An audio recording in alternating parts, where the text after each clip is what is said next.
شروع اللہ کا نام لے کر جو بڑا مہربان نہایت رحم والا ہے۔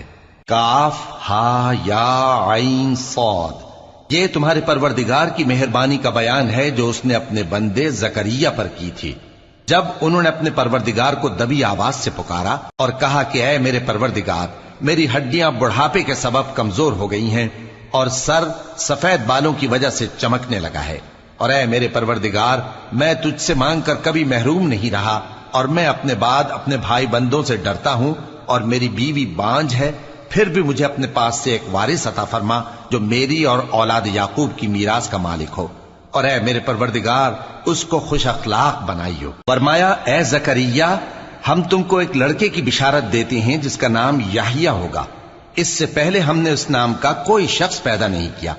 انہوں نے کہا کہ پروردگار، میرے ہاں کس طرح لڑکا ہوگا جبکہ میری بیوی بانجھ ہے اور میں بڑھاپے کی اس حالت کو پہنچ گیا کہ سوکھ گیا ہوں۔ حکم ہوا کہ اسی طرح ہوگا۔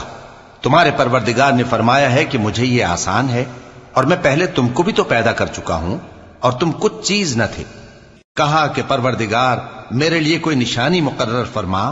فرمایا نشانی یہ ہے کہ تم صحیح و سالم ہوتے ہوئے 3 رات دن لوگوں سے بات نہ کر سکو گے۔ پھر وہ عبادت کے حجرے سے نکل کر اپنی قوم کے پاس آئے تو ان سے اشارے سے کہا کہ صبح و شام تسبیح کرتے رہو۔ فرمایا اے یحییٰ، ہماری کتاب کو مضبوطی سے تھامے رہو، اور ہم نے ان کو لڑکپن ہی میں دانائی عطا فرمائی تھی اور اپنے پاس سے شفقت اور پاکیزگی دی تھی، اور وہ پرہیزگار تھے اور وہ اپنے ماں باپ کے ساتھ نیکی کرنے والے تھے اور سرکش اور نافرمان نہیں تھے۔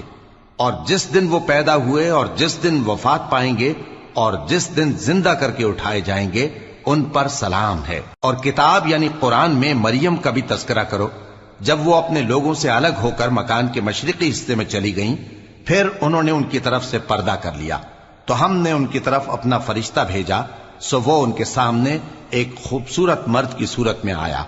مریم بولی کہ اگر تم پرہیزگار ہو تو میں تم سے بچنے کے لیے رحمان کی پناہ لیتی ہوں۔ فرشتے نے کہا کہ میں تو تمہارے پروردگار کا بھیجا ہوا یعنی فرشتہ ہوں، اور اس لیے آیا ہوں کہ تمہیں پاکیزہ لڑکا بخشوں۔ مریم نے کہا کہ میرے ہاں لڑکا کیوں کر ہوگا جبکہ مجھے کسی مرد نے بطور شوہر چھوا تک نہیں اور میں بدکار بھی نہیں ہوں۔ فرشتے نے کہا کہ یوں ہی ہوگا۔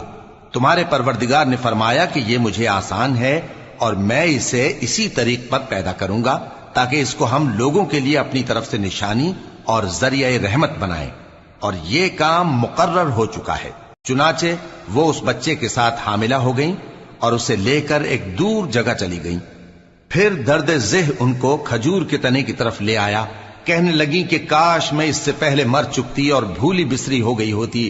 تب ان کے ٹیلے کے نیچے کی جانب سے فرشتے نے ان کو آواز دی کہ غمناک نہ ہو، تمہارے پروردگار نے تمہارے نیچے ایک چشمہ پیدا کر دیا ہے، اور کھجور کے تنے کو پکڑ کر اپنی طرف ہلاؤ، وہ تم پر تازہ عمدہ کھجوریں گرائے گا، تو کھاؤ اور پیو اور آنکھیں ٹھنڈی کرو۔ اگر تم کسی آدمی کو دیکھو تو کہنا کہ میں نے اللہ کے لیے روزے کی منت مانی، تو آج میں کسی آدمی سے ہرگز کلام نہیں کروں گی۔ پھر وہ اس بچے کو اٹھا کر اپنی برادری والوں کے پاس لے آئیں۔ وہ کہنے لگے کہ مریم یہ تو نے برا کام کیا۔ اے ہارون کی بہن، نہ تو تیرا باپ ہی برا آدمی تھا اور نہ تیری ماں ہی بدکار تھی۔ تو مریم نے اس بچے کی طرف اشارہ کیا۔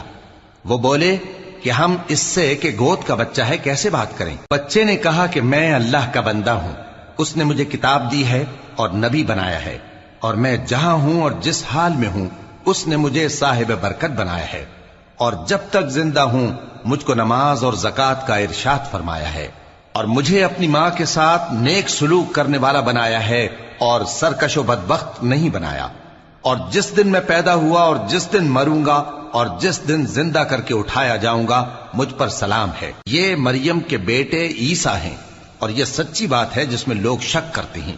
اللہ کو شایع نہیں کہ کسی کو بیٹا بنائے، وہ پاک ہے، جب کسی چیز کا ارادہ کرتا ہے تو اس کو یہی کہتا ہے کہ ہو جا تو وہ ہو جاتی ہے، اور بے شک اللہ ہی میرا اور تمہارا پروردگار ہے، تو اسی کی عبادت کرو، یہی سیدھا رستہ ہے۔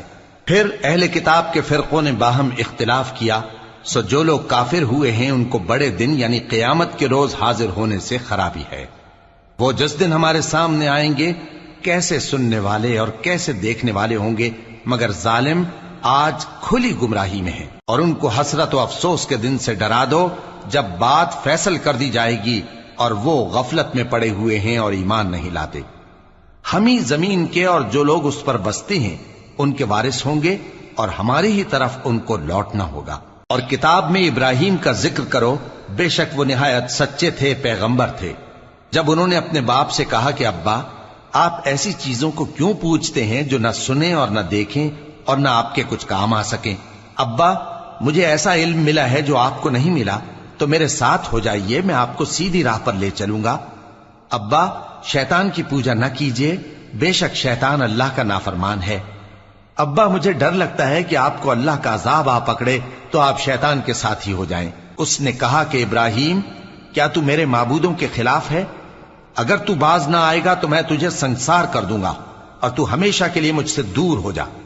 ابراہیم نے سلام علیکم کہا اور کہا کہ میں آپ کے لیے اپنے پروردگار سے بخشش مانگوں گا، بے شک وہ مجھ پر نہایت مہربان ہے۔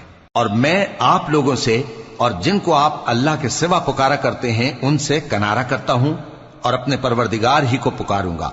امید ہے کہ میں اپنے پروردگار کو پکار کر محروم نہیں رہوں گا۔ اور جب ابراہیم ان لوگوں سے اور جن کی وہ اللہ کے سوا پرستش کرتے تھے الگ ہو گئے تو ہم نے ان کو اسحاق اور اسحاق کو یعقوب بخشے اور ہر ایک کو پیغمبر بنایا، اور ہم نے ان کو اپنی رحمت سے بہت سی چیزیں عنایت کی اور ان کا ذکر جمیل بلند کیا۔ اور کتاب میں موسیٰ کا بھی ذکر کرو، بے شک وہ ہمارے برگزیدہ تھے اور رسول تھے، نبی تھے، اور ہم نے ان کو طور کی داہنی طرف سے پکارا اور باتیں کرنے کے لیے نزدیک بلایا، اور اپنی مہربانی سے ان کو ان کا بھائی ہارون پیغمبر بنا کر عطا کیا۔ اور کتاب میں اسماعیل کا بھی ذکر کرو، وہ وعدے کے سچے اور رسول تھے، نبی تھے، اور وہ اپنے گھر والوں کو نماز اور زکوٰۃ کا حکم کرتے تھے اور اپنے پروردگار کے ہاں پسندیدہ تھے۔ اور کتاب میں ادریس کا بھی ذکر کرو، وہ بھی نہایت سچے تھے، نبی تھے، اور ہم نے ان کو اونچی جگہ اٹھا لیا تھا۔ یہ وہ لوگ ہیں جن پر اللہ نے اپنے پیغمبروں میں سے فضل کیا، یعنی اولاد آدم میں سے، اور ان لوگوں میں سے جن کو ہم نے نوح کے ساتھ کشتی میں سوار کیا، اور ابراہیم اور یعقوب کی اولاد میں سے، اور ان لوگوں میں سے جن کو ہم نے ہدایت دی اور جنہیں برگزیدہ کیا۔ جب ان کے سامنے ہماری آیتیں پڑھی جاتی تھیں تو سجدے میں گر پڑتے اور روتے رہتے تھے۔ پھر ان کے بعد چند ناخلف ان کے جانشیں ہوئے جنہوں نے نماز کو ضائع کر دیا اور خواہشات نفسانی کے پیچھے لگ گئے، سو ان قریب ان کو گمراہی کی سزا ملے گی۔ ہاں، جس نے توبہ کی اور ایمان لایا اور عمل نیک کیے تو ایسے لوگ بہشت میں داخل ہوں گے اور ان کا ذرا نقصان نہ کیا جائے گا، یعنی ہمیشہ کی بہشتوں میں جس کا اللہ نے اپنے بندوں سے وعدہ کیا ہے کہ جو ان کی آنکھوں سے پوشیدہ ہے۔ بے شک اس کا وعدہ نیکوکاروں کے سامنے آنے والا ہے، وہ اس میں سلام کے سوا کوئی بیہودہ کلام نہ سنیں گے اور ان کو صبح و شام کھانا ملے گا۔ یہی وہ جنت ہے جس کا ہم اپنے بندوں میں سے ایسے شخص کو مالک بنائیں گے جو پرہیزگار ہوگا۔ اور فرشتوں نے پیغمبر کو جواب دیا کہ ہم تمہارے پروردگار کے حکم کے سوا اتر نہیں سکتے، جو کچھ ہمارے آگے ہے اور جو پیچھے ہے اور جو اس کے درمیان ہے سب اسی کا ہے، اور تمہارا پروردگار بھولنے والا نہیں، یعنی آسمان اور زمین کا اور جو ان دونوں کے درمیان ہے سب کا پروردگار، تو اسی کی عبادت کرو اور اس کی عبادت پر ثابت قدم رہو۔ بھلا تم کوئی اس کا ہم نام جانتے ہو؟ اور کافر انسان کہتا ہے کہ جب میں مر جاؤں گا تو کیا زندہ کر کے نکالا جاؤں گا؟ کیا ایسا انسان یاد نہیں کرتا کہ ہم نے اس کو پہلے بھی تو پیدا کیا تھا جبکہ وہ کچھ بھی چیز نہ تھا؟ سو تمہارے پروردگار کی قسم، ہم ان کو جمع کریں گے اور شیطانوں کو بھی، پھر ان سب کو جہنم کے گرد حاضر کریں گے اور وہ گھٹنوں پر گرے ہوئے ہوں گے۔ پھر ہر گروہ میں سے ہم ایسے لوگوں کو کھینچ نکالیں گے جو رحمان کے مقابلے میں سخت سرکشی کرتے تھے، پھر ہم ان لوگوں سے خوب واقف ہیں جو اس میں داخل ہونے کے زیادہ لائق ہیں، اور تم میں سے کوئی شخص نہیں مگر اسے اس پر گزرنا ہوگا، یہ تمہارے پروردگار پر لازم ہے، مقرر ہے۔ پھر ہم پرہیزگاروں کو نجات دیں گے اور ظالموں کو اس میں گھٹنوں کے بل پڑا ہوا چھوڑ دیں گے۔ اور جب ان لوگوں کے سامنے ہماری آیتیں پڑھی جاتی ہیں تو جو کافر ہیں وہ مومنوں سے کہتے ہیں کہ دونوں فریق میں سے مکان کس کے اچھے اور مجلسیں کس کی بہتر ہیں، اور ہم نے ان سے پہلے بہت سی امتیں ہلاک کر دیں وہ لوگ ان سے ٹھاٹ باٹ اور نمود و نمائش میں کہیں اچھے تھے۔ کہہ دو کہ جو شخص گمراہی میں پڑا ہوا ہے، رحمان اس کو آہستہ آہستہ مہلت دیا جاتا ہے، یہاں تک کہ جب اس چیز کو دیکھ لیں گے جس کا ان سے وعدہ کیا جاتا ہے، خواہ عذاب اور خواہ قیامت، تو اس وقت جان لیں گے کہ مکان کس کا برا ہے اور لشکر کس کا کمزور ہے۔ اور جو لوگ ہدایت یاب ہیں، اللہ ان کو زیادہ ہدایت دیتا ہے، اور نیکیاں جو باقی رہنے والی ہیں وہ تمہارے پروردگار کے ہاں صلے کے لحاظ سے خوب اور انجام کے اعتبار سے بہتر ہیں۔ بھلا تم نے اس شخص کو دیکھا جس نے ہماری آیتوں سے کفر کیا اور کہنے لگا کہ اگر میں اثر نو زندہ ہوا بھی تو یہی مال اور اولاد مجھے وہاں ملے گا؟ کیا اس نے غیب کی خبر پالی ہے یا اللہ کے یہاں سے عہد لے لیا ہے؟ ہرگز نہیں، یہ جو کچھ کہتا ہے ہم اس کو لکھتے جاتے اور اس کے لیے آہستہ آہستہ عذاب بڑھاتے جاتے ہیں، اور جو چیزیں یہ بتاتا ہے ان کے ہم وارث ہوں گے، اور یہ اکیلا ہمارے سامنے آئے گا، اور ان لوگوں نے اللہ کے سوا اور معبود بنا لیے ہیں تاکہ وہ ان کے لیے موجب عزت ہوں۔ ہرگز نہیں، وہ معبود ان کی پرستش سے انکار کریں گے اور ان کے دشمن و مخالف ہوں گے۔ کیا تم نے نہیں دیکھا کہ ہم نے شیطانوں کو کافروں پر چھوڑ رکھا ہے کہ وہ ان کو خوب اکساتے رہتی ہیں؟ تو تم ان پر عذاب کے لیے جلدی نہ کرو کہ ہم تو ان کے لیے دن شمار کر رہے ہیں۔ جس روز ہم پرہیزگاروں کو رحمان کے سامنے بطور مہمان جمع کریں گے اور گنہگاروں کو دوزخ کی طرف پیاسے ہانک لے جائیں گے، تو لوگ کسی کی سفارش کا اختیار نہ رکھیں گے مگر جس نے رحمان سے اقرار لے لیا ہو، اور کہتے ہیں کہ رحمان بیٹا رکھتا ہے۔ ایسا کہنے والوں، یہ تو تم بری بات زبان پر لاتے ہو۔ قریب ہے کہ اس جھوٹ سے آسمان پھٹ پڑیں اور زمین شق ہو جائے اور پہاڑ پارا پارا ہو کر گر پڑیں کہ انہوں نے رحمان کے لیے بیٹا تجویز کیا، اور رحمان کو شایع نہیں کہ کسی کو بیٹا بنائے۔ ہر شخص جو آسمانوں اور زمین میں ہے رحمان کے روبرو بطور بندہ ہی آئے گا۔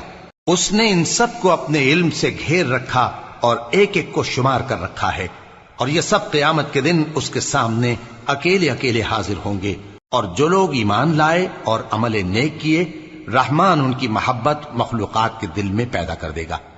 اے پیغمبر صلی اللہ علیہ وآلہ وسلم، ہم نے یہ قرآن تمہاری زبان میں آسان بنا کر نازل کیا ہے تاکہ تم اس سے پرہیزگاروں کو خوشخبری پہنچا دو اور جھگڑالوؤں کو ڈر سنا دو، اور ہم نے ان سے پہلے بہت سے گروہوں کو ہلاک کر دیا ہے۔ بھلا تم ان میں سے کسی کو دیکھتے ہو یا کہیں ان کی بھنک سنتے ہو؟